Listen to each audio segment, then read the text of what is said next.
안녕하십니까. 지저스 메디컬 센터 조형훈 원장입니다. 우리는 지금까지 우리가 죄를 짓게 되면 우리의 죄를 주님 앞에 고백하고 용서함을 받게 되는데, 이러한 용서함을 받는 것 외에 죄 있는 자 그 자신은 하나님 앞에서 별도의 관리를 받는다라고 말을 했습니다. 그렇다면 우리는 죄 사함을 받아서 의롭다함을 칭함을 받고 여러 가지 그 부수적인 하늘의 그러한 영광을 맛보게 되었는데, 정작 우리가 하나님 앞에 미해결된 문제가 있다라고 한다면 우리에게 큰 놀라움이 되지 않을 수가 없습니다. 그래서 이러한 문제와 연결해서 우리가 생각이 드는 것은, 구원을 위해서 우리가 별도로 무언가를 해야 되는가 하는 그런 문제예요. 더 나아가서 즉 우리가 교회에서 흔히 신학에서 이야기하는 행함이 필요한 것인가? 내가 예수님을 주라 고백하고 믿으면 되는 것 아닌가? 그런데 여기에 또 뭐가 있단 말인가? 또 무언가 자신의 생명을 바쳐가면서 노력을 해야 되고, 이러한 노력들이 왜 신앙 안에 포함되어야 하는가? 이런 문제를 가지고 많은 고민을 하는 것 같아요. 자, 그렇다면 왜 이런 문제가 생겼을까요? 과연 제가 말씀드리는 것이 옳지 않을까요? 그러나 대다수의 사람들은 저 얘기는 맞는 얘기다 라는 생각을 하실 겁니다. 하지만 한편에서는 복음으로 우리가 믿음으로 구원을 얻었는데, 여기에 또다시 행함이라고 하는 종류의 것들이 우리에게 다가오고 요구되어진다면 이건 무언가 모순이 아닌가, 이런 생각을 할 수가 있다는 거죠. 자, 그래서 저는 이런 문제가 발생되게 된 경위가 믿음에 대한 오해 때문에 지금 이러한 전반적인 문제가 발생되고 있다. 하나님께서는 우리에게 참된 믿음을 가지라고 요구하시고, 그 믿음을 가지면 구원을 받게 되는 것이며, 그 믿음을 갖게 되면 올바른 행위를 하게 될 것이라고 하나님은 말씀하고 계시는 것입니다. 다시 뒤집어서 이야기하면, 올바른 믿음을 갖지 못하면 구원을 얻지 못하고 우리는 지옥으로 갈 수밖에 없다는 거죠. 더 좁혀볼까요? 내가 하나님을 믿는다라고 얘기하지만 그 믿음에 대한 본질을 잘못 이해해서 그것이 참된 믿음인 줄 알고, 그것이 참된 믿음의 방식인 줄 알고 그런 쪽으로 믿음의 행위를 하다 보면 믿음의 본질에서 벗어났기 때문에 우리는 믿음이 없는 것이고, 따라서 우리는 천국을 갈 수가 없다는 내용입니다. 아멘. 네. 그래서 이번 시간은 믿음에 대한 올바른 정리라는 제목으로 하나님의 음성을 듣는 귀한 시간이 되었으면 좋겠습니다. 자, 믿음에 대한 올바른 정리, 오늘 제목입니다. 자, 우리가 믿음에 대한 부분을 먼저 이야기하기 위해서는 다뤄야 될 것이 있습니다. 자, 첫째, 그것이 전제 조건입니다. 하나님은 창조하시고 또한 통치 질서를, 또한 규율을 우리에게 제시하셨습니다. 창세기 3장에서 2장에서. 그런데 인간이 반역을 했습니다. 반역한 결과 타락이 되었죠. 자, 우선 우리가 믿음에 대한 것을 이야기하기 위해서는 이것을 이야기를 해야 한다는 것입니다. 믿음은 제가 자꾸만 말씀드리겠지만 우리가 구원을 받기 위해서 하나님께서 내건 조건이 아닙니다. 믿음은 우리가 생각하는 구원을 위해서 그 방편으로 하나님께서 우리에게 이것을 충족시켜라 라고 하나님이 우리에게 제시한 것이 아니라는 것입니다. 이것은 믿음이라고 하는 것은 하나님의 영역이에요. 하나님의 세계의 것입니다. 그런데 우리는 하나님의 세계의 것, 하나님의 경륜의 것, 하나님의 뜻의 것을 우리가 어떻게 우리의 입장에 맞추어서 불법으로 차용하고 형질을 변경시켜버리고 그것을 왜곡 사용해서 우리는 그것을 믿음이라고 얘기하며 그것을 고수를 합니다. 그런데 정작 하나님이 생각하는 믿음의 본질은 이런 과정을 통해서 완전히 변질된다는 내용입니다. 아멘. 네. 그렇기 때문에 우리가 해야 될 일은 다른 것이 아니라, 하나님께서 이렇게 통치 질서, 규율을 제시했는데 인간이 그것을 반역했고 또한 그 결과 타락이 됐다. 이것을 먼저 인정하고 인정한 다음에 이러한 과오를 반복적으로 행하지 않겠다는 의지적 결단을 먼저 신자인 우리들이 이것을 가지고 있어야 하며 이것을 가지고 있는 상태에서 이것이 전제될 때 그 다음에 믿음이라는 것이 이야기가 되어야 한다는 거죠. 제가 왜 이런 얘기를 할까요? 믿음으로 우리가 구원을 받는다? 행함이 필요하냐? 필요치 않냐? 이 이야기를 하면서 정작 하나님이 믿음을 제시한 그러한 의도와 목적은 다 버려버리고 이 믿음이라고 하는 이 방법을 통해서 이것만 충족시켜주면 내가 구원을 받을 수 있을 것처럼 이야기하고 놀라운 사실은 그렇게 내가 충족시켰는데 왜 구원을 못 받느냐라고 항의를 하는 거예요. 다시 말합니다. 하나님의 의도는 없습니다. 하나님이 계획하시고 하나님이 의도하시는 걸 초지일관 우리에게 제시하는 걸 전혀 듣지 않습니다. 들을 것도 없고 나는 지옥 안 가고 싶고 그러기 위해서 믿음 가져야 된다고 하니까 단순 무식하게 그냥 무조건적으로 믿어야 된다라고 얘기하고 믿었는데 왜 지옥을 가냐고 얘기하고 믿었는데 왜 행함이 필요하냐고 꼭 초등학교 1, 2학년 아이들이 이야기하듯이 오늘 우리 한국교회 성도들이 지금 그런 이야기를 한다는 내용입니다. 아멘! 네. 자, 그래서 이런 의지적 결단이 필요한 것입니다. 그래서 신앙은 개인의 필요를 해결하는 것이 아닙니다. 신앙은 믿음이죠. 이 믿음은 개인의 필요를 위해서 등장한 개념이 아니라는 것입니다. 내가 천국 가기 위해서 등장한 개념이 아닙니다. 하나님의 필요에 의해서 등장한 개념입니다. 그런데 우리는 개인의 필요를 위해서 지금 사용하고 있습니다. 그런 목적하에서 진행되는 것이 아니다. 이 일을 위해서는 피조물로서 자기 인식이 우선 요구된다. 나는 피조물이다. 나는 흙에서 만들어졌다. 나의 본거지는 흙이다. 나는 불어버리면 없어지고 태워버리면 없어지는 아무것도 아닌 그런 존재이다. 그런 존재가 나를 만드신 하나님, 나를 통치하시는 하나님, 그 하나님을 인정하는 것을 먼저 피조물은 먼저 생각해야 될 것이고 그 어떤 문제를 생각한다 할지라도 이것 기초 위에서 우리가 생각을 해야 된다. 아멘. 네. 그런데 이런 인식의 과정이 없다 보니까 패단이 생겼어요. 믿음의 본질이 왜곡되었어요. 지금 말씀드린 대로. 하나님이 생각하는 믿음과 그 목적과 의도가 우리에게는 완전히 차단되어져 버렸고 우리 나름의 방식대로 믿음의 목적을 만들어 놓고 그 목적은 뭐라고요? 내가 지옥 가지 않는 거. 그 방법론으로 생각하는 거죠. 그리고 인간 중심에서 이 믿음을 변형시켜 버렸어요. 우리가 앞으로 쭉 한번 살펴볼 것입니다. 그래서 우리는 어떻게 해야 되느냐? 하나님의 세계와 경륜을 인정하고 그분에게 흡수되는 것을 먼저 최우선으로 삼아야 된다. 이게 전제 조건이다. 무엇을 하기 위해서?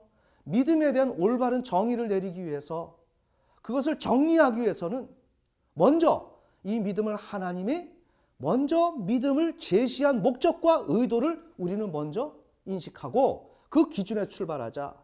근데 믿음을 이야기하면서 그 출발을 거기에서 출발하지 아니하고 벌써 인간 편에서 그 믿음을 인간의 입장에서 왜곡 이해하거나 형질을 변경시켜 놓고 그 믿음을 이야기한다면 그 믿음에 대한 이야기는 아무런 가치가 없다. 아멘. 네. 자, 그래서 믿음에 대해서 우리가 좀 살펴보겠습니다.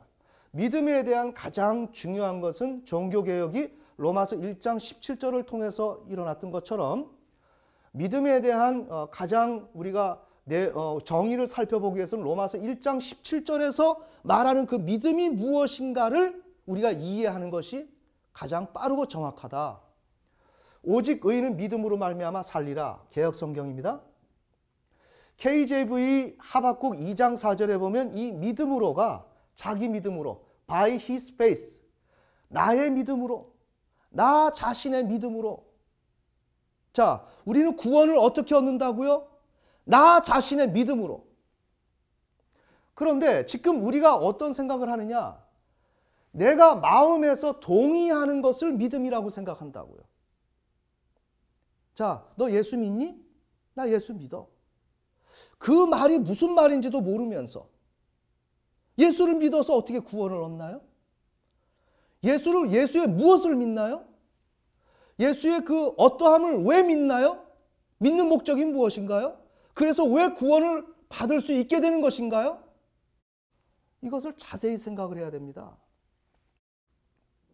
그런데 우리는 예수를 믿는다, 하나님을 믿는다, 이러한 과정에 대한 내용을 잘 모르고 더군다나 믿음으로 믿음이다라고 나는 믿는다, 믿음이다라는 이 내용을 우리가 이해하기로는 마음에서 동의한다, 마음에서 찬성한다, 나도 지지한다. 그래서 우리가 어떻게 하죠? 나 예수 한번 믿어볼까? 교회 한번 다녀볼까? 난 반대는 안 해. 그래서 옳은 소리라고 생각해. 그래서 나는 예수 믿어. 이것을 믿음이라고 한다고요. 그건 믿음 아닙니다. 자, 우리가 다시 서론에서 들어가는데 지난주까지 우리가 다뤘던 거, 죄 있는 자를 왜 다루느냐? 왜 행함이라고 하는 신자에게 어떤 요구 조건이 따라붙게 되느냐 하는 것에 우리가 불만을 갖고 있더라 이거예요. 굉장히 못마땅하게 생각해요. 나는 예수 믿으면 다 끝인데, 영원한 생명 다 얻었는데 여기다 뭘 또 하라고 얘기하는 건가? 저거 복음 맞아? 이렇게 생각하는 거죠. 그렇게 된 경위가 뭐라고요? 믿음에 대한 오해 때문이다. 그 믿음을 마음에서 인정하는 수준을 믿음이라고 생각을 했다. 그것은 믿음이 아니다. 우리는 그것을 믿음이라고 생각하고 그러기에 우리는 행함이 필요가 없다고 생각하는 거예요. 성경에서 말하는 그 요구 조건을 내가 입으로 시인하면 되니까, 인정하고 시인하면 우리는 그걸 믿는 것이라고 생각하는 거예요. 믿었기 때문에 시인하고 고백한다고 생각하는 거예요. 그러면 그 믿는 것은 무엇일까요? 아주 짧은 거예요. 동의하는 수준에 불과해요. 이해가 되십니까? 네.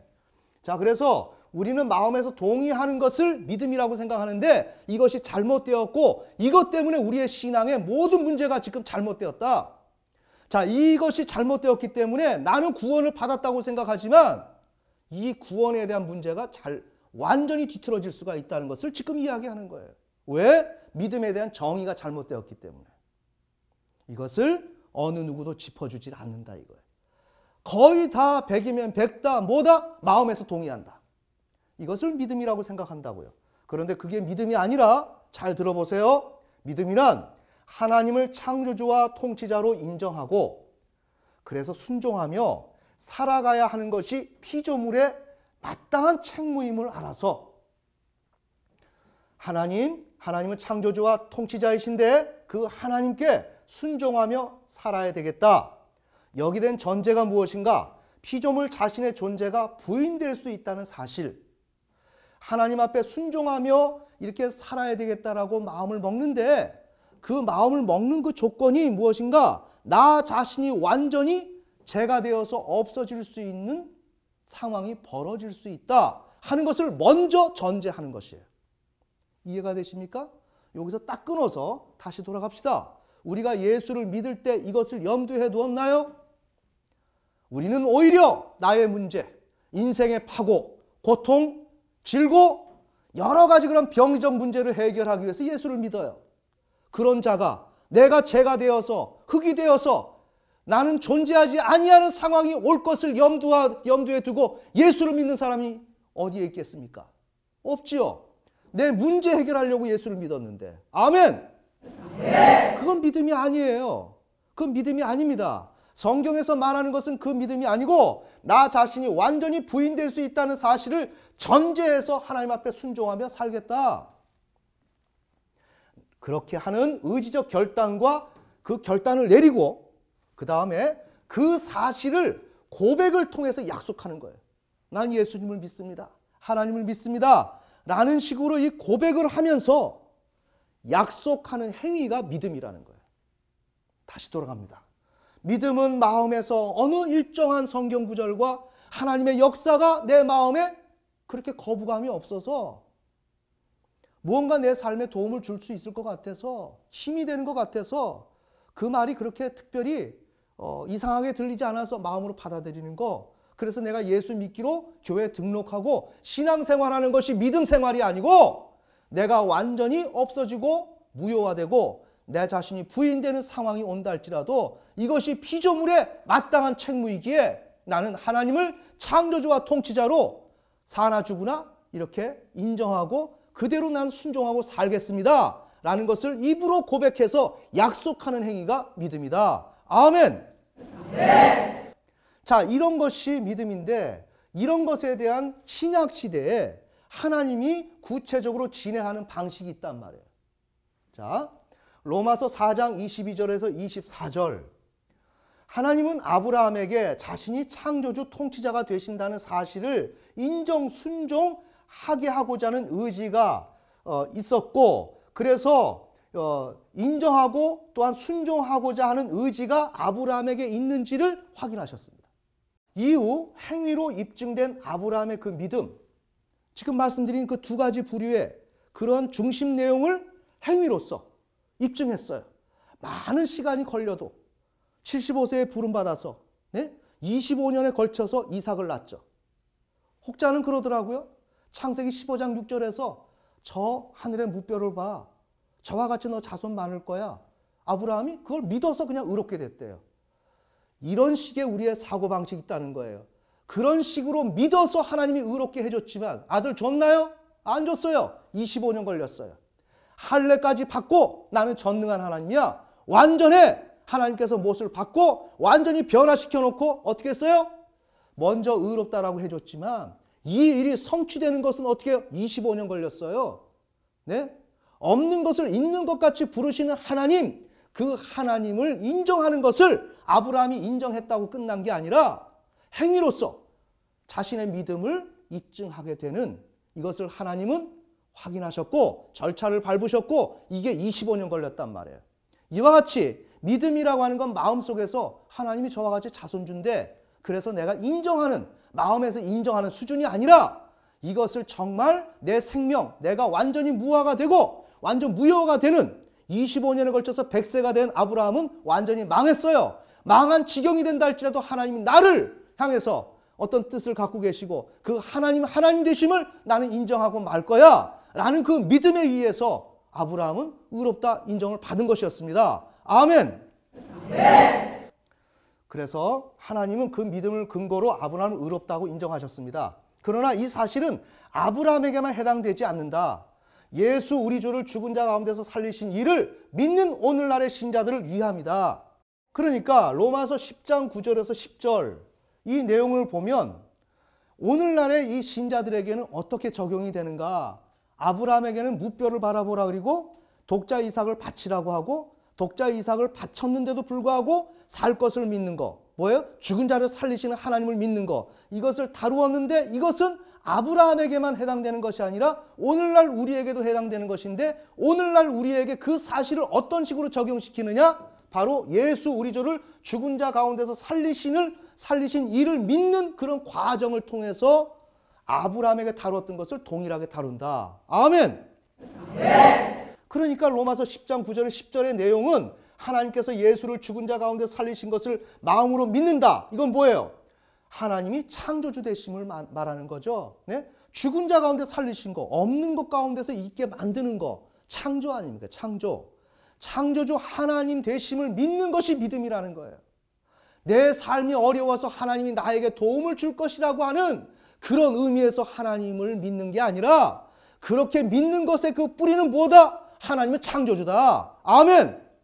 네. 자, 이런 근본적인 속성을 가지고 믿어야 우리가 참된 믿음을 갖는다는 거죠. 그 다음에 로마서 10장 9절에 10절 후반부에 보면 예수님을 주님이라고 입으로 시인하라는 거예요. 이건 무슨 개념인가? 하나님의 통치자 되심에 관한 문제예요. 이쪽은 창조주 되심, 이쪽은 통치자 되심. 근거가 뭔가? 예수님은 하나님이 보내신 하나님의 아들이에요. 그 다음에 그 하나님의 아들이면서 하나님께서는 예수님을 대리 통치자로서 보내신 겁니다. 대리 통치자로서. 따라서 그 예수님을 주라 시인한다는 사실은 대리 통치자로 하나님이 보내셨는데 예수님을 그분을 내가 주라 시인한다는 사실은 하나님이 예수님을 통해서 통치하신다는 것을 인정하는 것이에요. 맞죠? 수용하는 것입니다. 또한 그것은 물론 그 예수님의 명령에 순종할 것을 약속하는 것과 같다는 것이에요. 예수님이 줍니다라고 하는 것은 주다 아니다라고 하는 그 진위를 판명하는 어떤 구분하는 명료하는 그런 작업이 아니라 그분이 주기 때문에 나는 주님의 뜻대로 살겠습니다 하는 그런 결단의 의미가 있다는 것이고 약속의 의미가 있다는 거죠. 아멘. 네. 그 결과 이런 과정을 통해서 하나님은 하나님의 통치자 되심이 신자의 순종을 통해서 성취될 수 있도록 하신다는 거예요. 어떻게? 로마서 10장 9절에서 10절 이 말씀을 고백하게 함으로 하나님은 이 뜻을 이루시게 되기 때문에 이루실 수 있기 때문에 우리에게 구원을 주는 겁니다. 아멘. 네. 우리가 이제는 하나님을 창조주와 통치자로 인정하고 순종하겠습니다 하는 것을 결심했고 결단했고 약속을 했고 그러니 하나님의 통치 질서가 회복될 것이고 그렇다면 내가 너에게 구원을 줄 것이고 영원한 생명을 줄 것인데 그러면 너는 어떻게 하는가? 이것을 말해놓고 끝이다 라는 것이 아니라 말했기 때문에 이 이후로는 어떻게 해요? 하나님을 창조주와 통치자로 인정하고 살아가야 된다. 아멘. 네. 자, 이러한 내용으로 간단하게 적용을 해봅시다. 우리가 많은 칼빈과 알미니안과 루터 이런 세 종류의 이 영역에서 그 분파라고 하면 분파인데 기독교에 이런 종류의 입장에 있는 사람들이 세 종류의 구원론을 가지고 있습니다. 자, 근데 그 중에 하나 요한복음 6장 40절. 자, 내 아버지의 뜻은 아들을 보고 믿는 자마다 영생을 얻는 것이다. 자, 믿었죠? 내가 믿었습니다. 아들을 믿었습니다. 예수님을 우리가 얘기하는 건 영생을 얻었네. 이렇게 되는 겁니다. 그게 아닙니다. 다시 돌아갑시다. 우린 믿음의 본질을 모른다. 그래서 우리는 신앙을 모른다. 조금만 깊이 들어가면 행위가 나온다. 그리고 소스라친다. 왜? 믿음의 본질을 몰라서. 마찬가지입니다. 여기서 믿음의 본질을 모르니까 여기서 그냥 아들 보고 믿었어. 나 영생을 얻었어. 이렇게 얘기하는 거예요. 다시 봅시다. 아들은 누구라고요? 하나님의 대리 통치자라고요. 맞습니까? 하나님의 대리 통치, 하나님의 통치를 인정한다는 것을 의미하는 것입니다. 자, 그리고 그를 믿는 자는 뭐예요? 통치자로서 인정하고 그를 따르겠다는 것을 의미하는 거죠. 즉 뭐예요? 내가 마음속에서 동의했다고 구원받는 게 아니라 그분의 통치를 인정하고 내가 순종하겠다라고 약속을 해야 구원을 얻는다는 것입니다. 아멘. 네. 그러면 무엇이 필요해요? 검증이 필요하죠. 이게 행위예요. 이것이 바로 야고보서 2장에 아브라함이 창세기 22장에서 독자 이삭을 바친 것을 어떻게 해요? 창세기 15장 6절에서 의롭다 칭함받은 것이 응한 것으로 야고보가 재해석을 하잖아요. 여기서 행함이 나오죠. 행함이 나오니까 왜 율법주의라고 하면서 난리를 부리는 거예요? 아니에요. 하나님의 통치자 되심을 인정하는 행위예요. 아멘. 네. 자, 마태복음 7장 21절. 나더러 주여 주여 하는 자마다 천국에 다 들어갈 것이 아니요 다만 하늘에 계신 내 아버지의 뜻대로 행하는 자라야 들어가리라. 행함이 나오잖아요. 놀라는 것입니다. 이건 아니라는 거예요. 행함 필요 없다는 것입니다.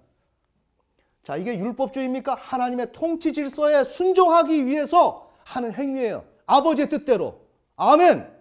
네. 창조주이고 통치자이신 하나님의 뜻대로 내가 행동하기 위해서.